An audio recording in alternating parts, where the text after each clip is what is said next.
Coming up, I'm going to show you a bit of a past conversation I had with David Goggins, the author of Can't Hurt Me, on why you need to run towards your fear. Then we're going to look, is there a formula for developing grit? I think there is. It's up next.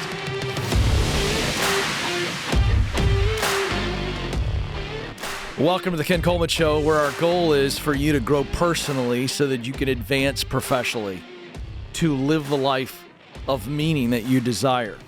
So let's get to it. So for many, many years here at Ramsey Solutions, I've been able to, through a variety of platforms and shows, interview some of the best and brightest people in the world. And, I told the team recently I want to go back and pull some of this stuff because it just needs to be out there. And David Goggins, a former Navy SEAL who has gone on to become really a sensation in the personal growth space, his book Can't Hurt Me continues to be a perennial bestseller, an unbelievable story. And I had the opportunity when I was hosting the Entree Leadership Podcast, still a really great leadership podcast as a part of our Ramsey Solutions Network. And so we've pulled almost 6 minutes of that conversation. And I think it really sets the tone for what we're going to talk about today. This idea that grit, stick-to-itiveness, perseverance, we could define it so many different ways, is the X factor between success and mediocrity. A life of regret versus a life that you reminisce about. The factor, the X factor is grit. I'm going to make my case on that today. But first, let's dive in and talk about a guy who remade himself, who ate grit for breakfast, lunch, and dinner. Here is some of my conversation with David Goggins. The most important conversation you'll ever have is the one you have with yourself. Mm-hmm. You wake up with it, you walk around with it, eventually you'll act on it. Mm-hmm. And my self-talk was the most disgusting self-talk of all time. Mm. So the sewer of my mind, like I said, you have to go back in there and fix things. A lot of us are afraid. Like right now, 20 years ago, you wouldn't find me on this show. I was too embarrassed to tell you I stuttered, I lied, all these different things, getting beat up, getting bullied, whatever happened. But that's where the true transformation starts to happen. When you can look at people, anybody, thousands of people, one person, and say, hey, this is who I am. And this is where I have to fix myself. Mm-hmm. And this is where it really happened. I thought it happened when I was in, 19, 18 years old trying to pass this military test. Right. It happened here when I was almost 300 pounds, spraying for cockroaches, making $1,000 a month. And, people called me dumb. My dad called me so many things, and not even funny. Being beat just stripped me of all self-esteem. This is when I realized I was alone on this earth. Yeah. I have God alone on this earth, and I have to fix everything. So this is where I started to develop an indestructible mental toolbox. Okay. So I came home one night after spraying for cockroaches at Ecolab, and literally I was praying at Steak and Shake, and I would go across the street to 7-Eleven. I had a 45-minute commute home. So I worked from 11 o'clock at night to 7 o'clock in the morning. Okay. I had a 45-minute commute home. And my stop would be, Steak and Shake, chocolate milkshake, across the street, 7-Eleven, box of mini chocolate donuts, and I would eat that on the way home. Yeah, sure. When I come home, I turn the TV on, I take my shake because the box of donuts they were killed. Oh, yeah. I kill those. Yeah. Go back to the back, turn the TV on and take a shower. Listen to the TV while I'm taking a shower.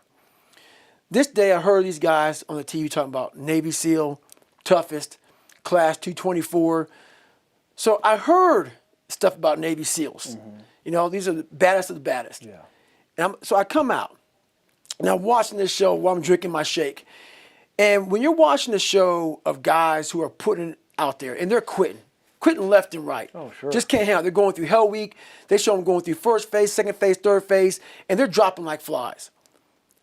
I looked in this one guy's eyes who was ringing the bell to quit, to put his helmet down out of Navy SEAL training, and I saw myself. And I saw what everybody said I was going to be, which was nothing. What I said I was going to be, that conversation you have, that's who I was. So that's why I lied to people to tell them a different version of the truth. Sure. I had to make all those lies reality. I had to make them real. I had to become a real person. So that's when I put in my mind that I'm going to go to the toughest military training on the planet. And where it has the most water, the thing I was scared of the most, I had to go back. So a lot of us run away from our fears. Sure. And we box ourselves in to a lifestyle of this is all we can do. Right. Because I'm afraid of everything outside this box. Yeah. So I'm comfortable inside this box. I jumped the box. Oh, you did, yeah. For the first time in my life. Mentally, I jumped the box and said, hey, I got to come out here and play. Well, what's interesting to me, and I want to talk about this for a second, because you made a real decision. You want to talk about jumping in the fire that night because you're 297 pounds. Right. So there's a lot of hard work that has to be done just to get you ready. The if you can impossible be task. ready That's right. to take on the SEAL training. That's right. So there was a lot of hard work. I want to point that out to our listeners and our viewers, just to get yourself to a point where you can do what it is you set out to do. And the funny thing about that's not even funny at all.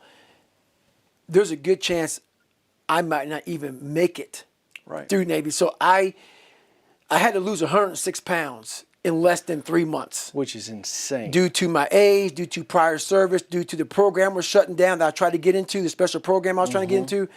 I called up recruiters for 2 weeks, and every recruiter was like, hey, you know what, no. Of course, yeah. One recruiter named Steven Saljo, who's in my book, I talk about him a lot, well, not a lot, just in that chapter. He told me just to come in, and he gave me a shot. So basically, I had to lose 106 pounds in less than 3 months, and that journey alone was very difficult. The amount of ups and downs, the amount of the amount of mornings I would wake up and just look at my shoes, because my first run was a quarter mile. It was supposed to be 4 miles. Right. And I walked home Right. and cried on my couch. Sure. So it But was. here's what I want people to hear. Sometimes, because it is intimidating. You just talked about it, how intimidating, how difficult the Right. mountain was just to get a chance. Afraid. Yeah, Afraid. terrible fear. Yes. Yet you made a decision. It is as simple as us making a decision. I'm going to do this no matter what. Is that essentially what happened that night in the shower? You know what? It was over a period of time. That voice became haunting. When I was younger, I could get away from it a little bit. Right. When it becomes something that steady just pecks at you Yeah. all day long, no matter what you're doing, like if I was talking to you back then when I was 300 pounds, I could be talking to you in this voice at the same time, like, what are you doing? What are you doing, man? You're a loser. Where you going, man? This is what you could do your whole life. That's just a bit of my conversation with David Goggins. You could get the entire conversation on the Entree Leadership Podcast, wherever you listen to podcasts. Just search that. But this is something that I wanted to share because this is a guy who completely remade his body and then remade his life, all through a decision to say that everything that's happened in my past, abuse, verbal, physical abuse, being made fun of, critiques, failing, just constantly in his childhood, and getting to a point where he says, I'm going to try something extreme. And not everybody's going to do this. So today, I'm not in any way saying that you need to develop some sort of super grit today and decide to go become a Navy SEAL. That's not the message. The message is, though, throughout this piece of the conversation, that we are the voice that we listen to most. And until we figure out how to deal with that voice and change that voice and then listen to that new voice, we're going to be stuck. Because here's a guy who's able to lose that kind of weight, 106 pounds, and then go into the SEAL week. And the rest of his story is unbelievable. You need to get Can't Hurt Me. I don't have time to unpack it. But there were two things that I want you to get. The first I just mentioned, the voice. Here's what I wrote down as I was listening to that myself and revisiting the conversation. The voice we listen to the most is our own. So what is that voice? Have we drowned it out? We just listen to it so much that it's become a part of us? Or are we going to go back and listen to it critically today? What did I say to myself today? How did I say it? How long have I been saying that? Is that true? Is that what I want to be true? What do I want to change? And then the second thing that I take out of this is what he said. He developed a mental toolbox. And I sit here and I think, I've got a toolbox at home, and I've got a variety of tools that do basic things. But that's just kind of on the shelf in case of emergency or in case of need. As opposed to, if I was doing some very specific mechanical or manual labor, some type of construction or carpentry work or whatever, plumbing, there are specific tools for a specific mission or outcome. And I think we've got to get to a point where we go, if our voice is the one we listen to most, we're going to have to create a toolbox of tools, mental hacks, mental facts that allow us to constantly keep our eye on the ball to be the best version of ourselves. And so just like you've got a saw and a hammer or whatever, you're going to have to figure out, what are those tools that I use to focus on, to allow myself to think properly and thus act strategically. Great takeaway. All right, coming up next, very interesting data. Is grit something you can develop? And how do you do it? We'll break it down next.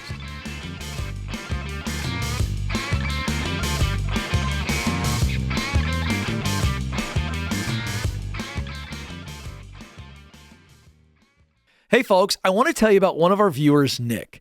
He was a high school chemistry teacher, not making enough for his wife to stay home with their kids like they wanted, and he needed a change. A friend told him about a tech job, and a few days later, Nick also heard about Bethel Tech and their full stack development program on this show. So he enrolled. He got in, he crushed it, he got hired before he even finished, and now, ready for this, makes $20,000 more with opportunities to make up to $150,000. So, what does your life look like a year from now if you were to move into tech? Will you bet on yourself like Nick did? For as little as $5,000 in just 15 weeks of your time, you can learn a skill that will land you a great job in tech. And remember, Ken Coleman viewers get a 10% discount. To find out more, go to betheltech.net/Ken Coleman.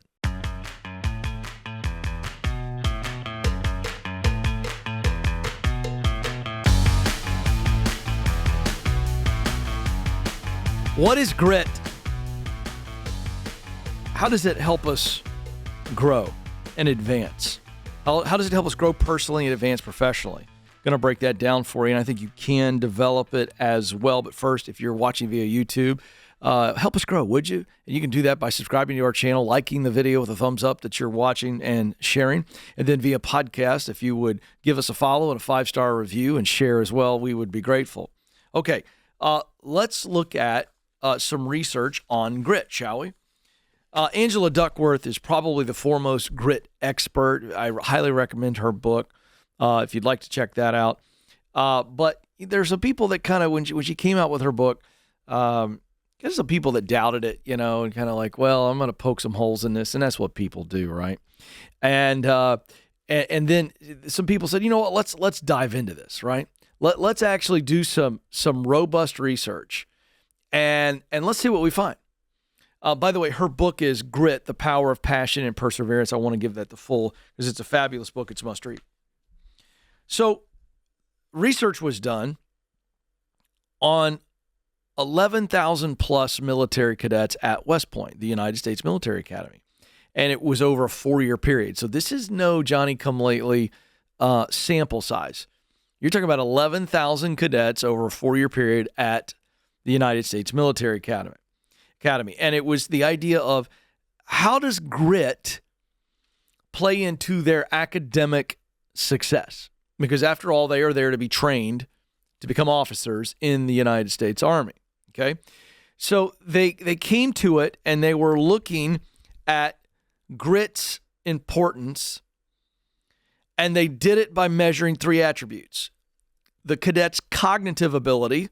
This is the ability to reason, to plan, to solve problems, to think abstractly, to comprehend complex ideas, learn quickly, right? So your basic cognitive skill sets. Then they looked at the physical ability, their speed, their strength, in other words, their physical capabilities.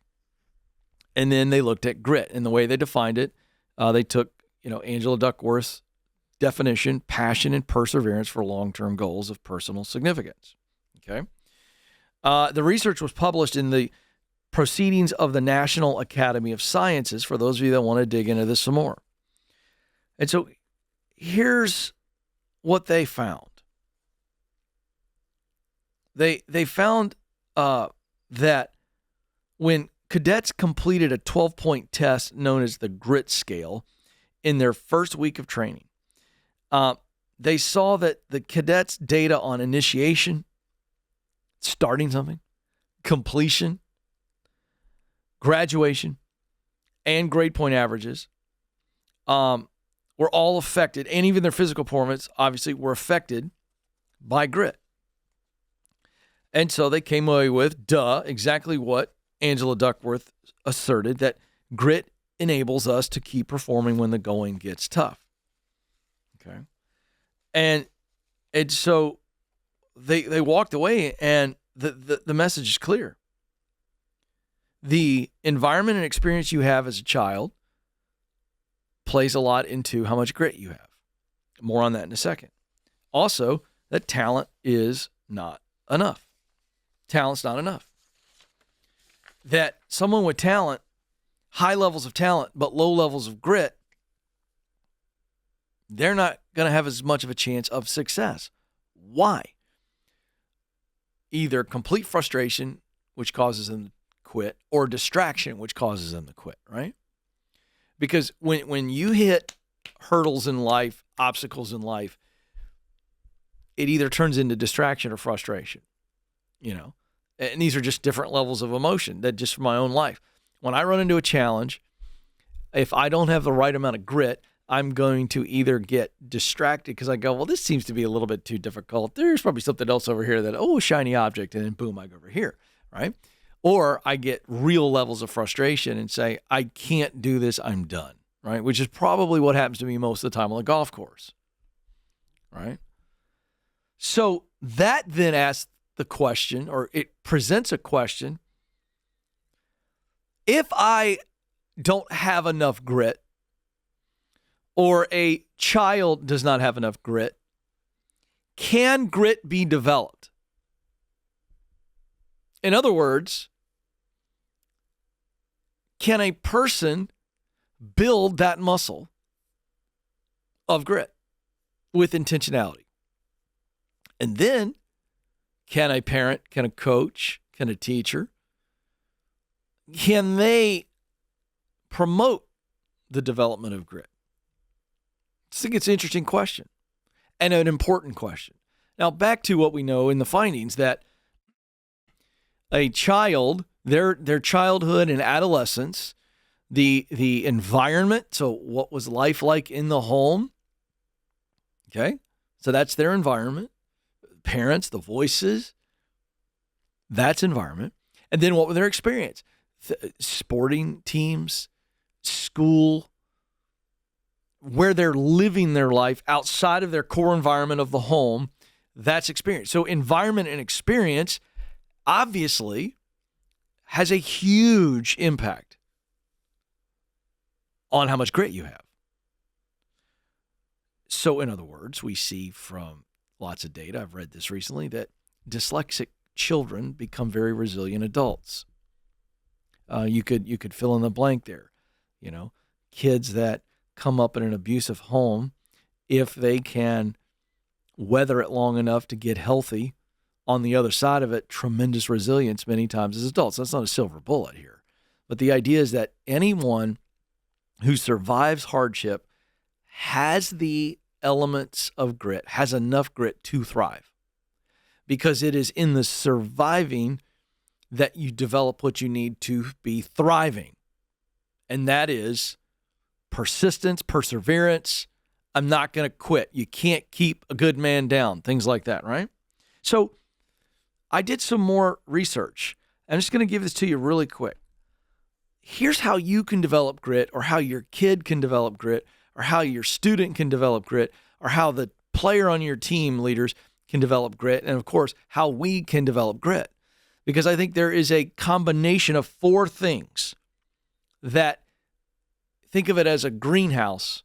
You do these 4 things, and the greenhouse has the right environment for a plant to grow healthy. And if you want to grow your grit, I think there's 4 things you do. 1 is you got to love. 2, you got to try. 3, you got to prove. And 4, you got to believe. Let me break those down really quickly. You got to love. There has got to be a love of something, a passion. A passion. Like it's almost painful because you love it so much you are willing to endure pain. Every parent knows what I'm talking about. You will go through pain to protect your kid. You will go through pain to protect your spouse, right? Anybody who gets serious about working out, or if you ever had an injury and you had to do physical therapy, let me tell you something. You better have some passion to get back out on the court. You see these NFL athletes recover quickly. You look at Aaron Rodgers. This guy, 39 this last year. Great example. Blows his Achilles tendon. First game. And the guy's 39. He's ancient for the NFL. What happens? He's almost ready to go at the end of the year. In fact, you can make the case that he would have played if the Jets made the playoffs. What's going on there? Yes, he's got some physical abilities. Yes, maybe he heals quickly, but there's also an enormous amount of grit, and it came from passion. That dude wants to keep playing football. He doesn't need to make another cent the rest of his life. He's got crazy money. Why did Aaron Rodgers work so hard in physical therapy to recover so quickly? This is the reason. You got to have love. He loves the game. 2, you got to try. Once Aaron Rodgers knows I love the game and I gotta try, I gotta get after it in physical therapy. 3, you gotta prove. You gotta prove it. At some point after the trying, this is all the practice. So grit's developed through, I love this idea, I want to be this, I want to do this, and now I'm going to try it. And I'm going to try it long enough, and I'm going to practice long enough that I'm going to prove that I can do it to myself and others, and then finally got to believe. This is hope. If I stay with it and I keep proving it, it's going to happen. You got to love, you got to try, you got to prove it, you got to believe that it's worth it. You have those 4 elements, and you have developed a stew that will give you a ton of grit and make you truly unstoppable. Think about it. Grow your grit. That's how you do it.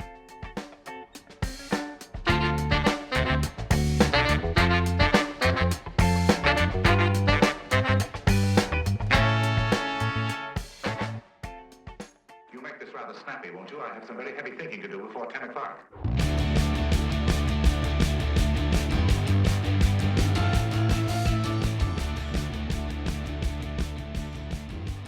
So, when did I realize that I had some grit? I was thinking about this. I'm thinking about my own personal journey. And I played a lot of sports as a kid. And I think that really helped me develop grit. I had a dad who, I remember one of the first times I heard this phrase. Winners never quit, quitters never win. He's barking at me. I was playing a game of one-on-one basketball, Nathan, in my driveway. And I'm playing against my best pal who was a year older than me. And not only was he a year older than me, he was probably 6 inches taller than me because I was always the shortest kid. By the way, I think me being a little short little guy all the time in sports also helped me develop grit. Okay? But I'm playing this game one-on-one. And he's my best pal, and I want to beat him because I'm probably one of the most competitive people on the planet. I hate to lose with a deep, abiding passion. And so I'm playing my buddy in one-on-one, and if you've ever played basketball one-on-one with somebody bigger than you, it can get real frustrating quick. Number one, he's quicker than me, faster than me, so I couldn't get around him. So that was frustrating. And not only that, Nathan, he was blanketing me with some serious defense. You know what I'm talking about? I couldn't get a shot off. So after about the 3rd or 4th time you try to get a shot off and he literally stuffs it, you can't even get the ball in the air. Can I just tell those of you that never play basketball, it's really frustrating. And so unbeknownst to me, my dad was cutting the grass, in the yard, and I'm over on the side of the house, but he could see us playing, and I really wasn't realizing because he's mowing the grass. I'm thinking he's paying attention to the yard, but he's also watching me. And there was a point where, and I don't remember the specific details, but I remember getting really frustrated. And him blocking a shot, and it came back to me, and I just stopped the play. And I remember slamming the basketball down in anger. And it was in that moment that he must have cut off the lawnmower, and I'll never forget him barking across the way at me, right? Hey, winners never quit, quitters never win, and Coleman's don't quit, and get back in, and he kind of just, and I was embarrassed now, probably mad at my dad, mad at my best friend. It was not a good day for me. It was a bad day. Here's the point. Very early on, my dad, because I love playing sports, he really drilled that into me that you just don't quit. You're getting beat 10-0. You play to the end of the game, whatever that is. And so that was modeled for me and instilled in me and honestly enforced. Even in a little one-on-one basketball game, my dad was essentially saying, you don't quit, finish the game. All right. So that was an early level of grit. But I want to fast forward to a seat in my life where I am in my early 30s and I'm very unhappy professionally. Not doing anything that excited me. I was just doing what I could do, or at least thought I could do, must do to pay the bills. And I was really wondering what was the path after for years feeling like I was going to go one direction, and all of a sudden I knew that wasn't the direction, but I didn't have a lot of clarity that which direction am I supposed to go? And I'm early 30s and I got 3 babies and I got a lot of responsibilities and I feel like a real loser. And it was a really tough time. And we opened up the show today talking about mental toughness. We talking about, this idea of the voice you listen to most is yours. And the voice in my head was telling me that I had wasted a lot of time in my life. And I was behind. And it was really discouraging. Young 30s, feeling like 40 was just literally moments away. And that was going to further cement the fact that I had not achieved what I felt I should achieve.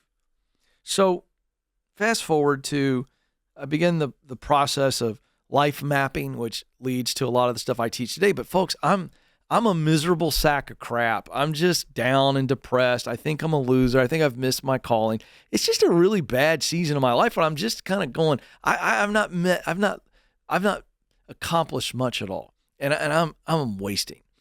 And so as I go into the life mapping, I begin to see patterns and begin to get some ideas and some potential pathways. And that's when broadcasting presents itself. But the problem is I didn't go to college for it. I don't have a degree. I don't have any experience. And I got 3 little kids and a wife and a dog to take care of. How in the world am I going to do this? Very intimidating. Some of you today are feeling this.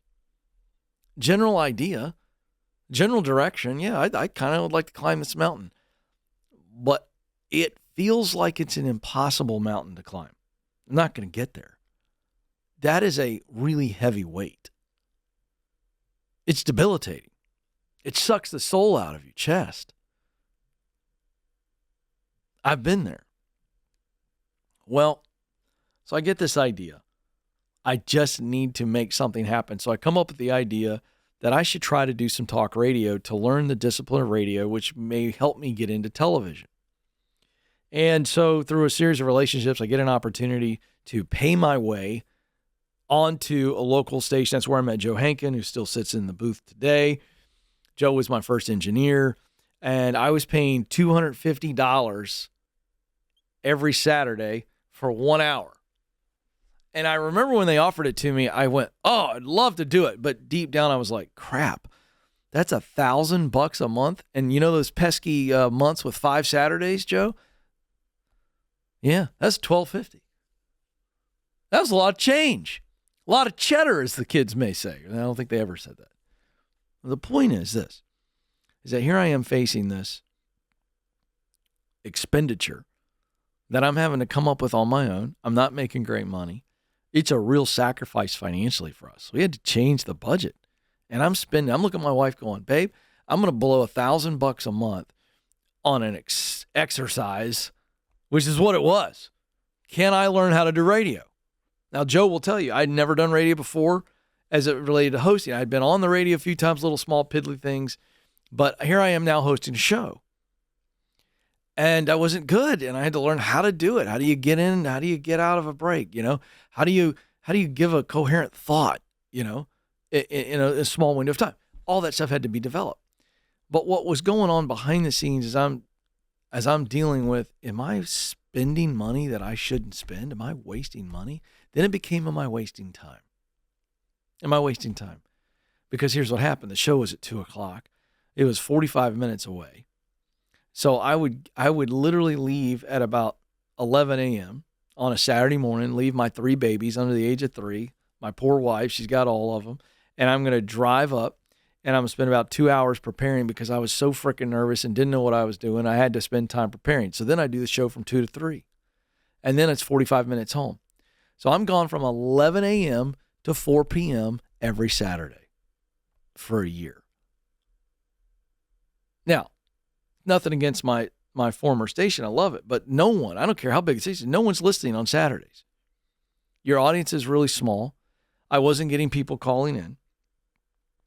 And so here I am going, I am getting good experience, and I got better week after week. I got better. I really did. I worked hard. Joe will tell you I worked my butt off. I prepared for that show like it was the biggest show in the world because I had to. I didn't know what to do back then. And there were times where I was driving to the station before the show and times when I was driving home going, what am I doing? This is a complete and utter waste of time. Nobody's listening. Nobody's paying attention. I'm blowing $1,000 a month or more. And on top of that, I'm not seeing my kids for the most of a Saturday. And that's stressing my wife out because she's got them all day. She didn't get any kind of break. It was a big sacrifice, not just for me, but for Stacy. And I began to wonder, am I now wasting time again? Have I wasted more time? Here I've gone on this silly, stupid path that's not yielding anything at all. And there were multiple times that I wanted to quit because the voice was just saying, hey, dude, you can do way better with your time, make way more money, spend more time with your wife and kids. Let it go, man. Your boat, it didn't come in, or it's already sailed. All the time I had this thought. And I had to get to a point where I went back to what I talked about, and I realized, you know what? I love broadcasting. I love the idea of communicating to people to help them. And I'm trying, and I'm getting better, and I'm starting to prove that I can do this. I know I can do it. But I got to believe that there's a bigger story. And I didn't have that formula back then, but I just gutted it out because I knew that I had what it took as long as I stayed in the game. And that's how you develop grit. That's how you develop mental toughness. You have to shed the thoughts. You have to shed all of the thoughts. You got to just put them away. Get rid of them. Delete them. Burn them. You pick the analogy. You have to stay focused on the belief part. Do I believe that I have what it takes? Do I believe that my opportunity will come if I stick with it? And that's where grit comes. And that's where grit guarantees success. Thanks for listening to The Ken Coleman Show. For more, you can find the show on demand wherever you listen to podcasts and watch the show on YouTube. You can also find Ken across all social media by following @Ken Coleman.